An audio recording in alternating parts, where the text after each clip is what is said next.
Okay dyan, nandito na naman kami sa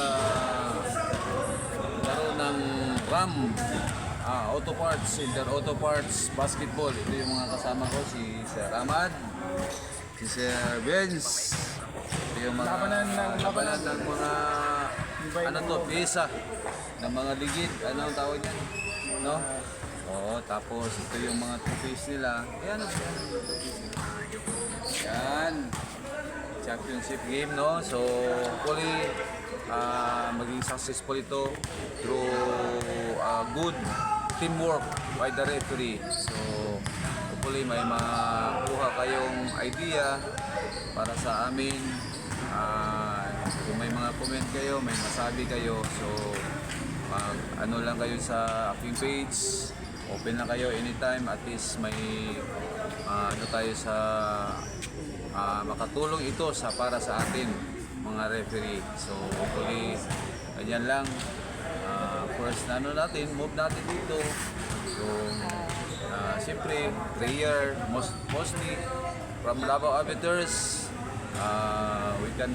We huddle through prayer, ganyan, sa pusap, anong dapat gawin, and then briefing, same time, yan, kailangan maging alerto.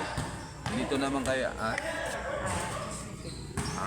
so championship game, maging, okay na. So, Papayo na.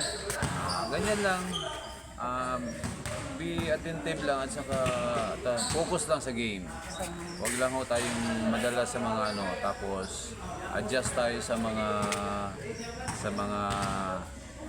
may mga reklamo, hindi lang bigyan natin sila ng tamang gusto nila na nasa naayon sa rules. Pero pag sobra na wala sa rules, ayan, pwede ho tayong magbigay ng mga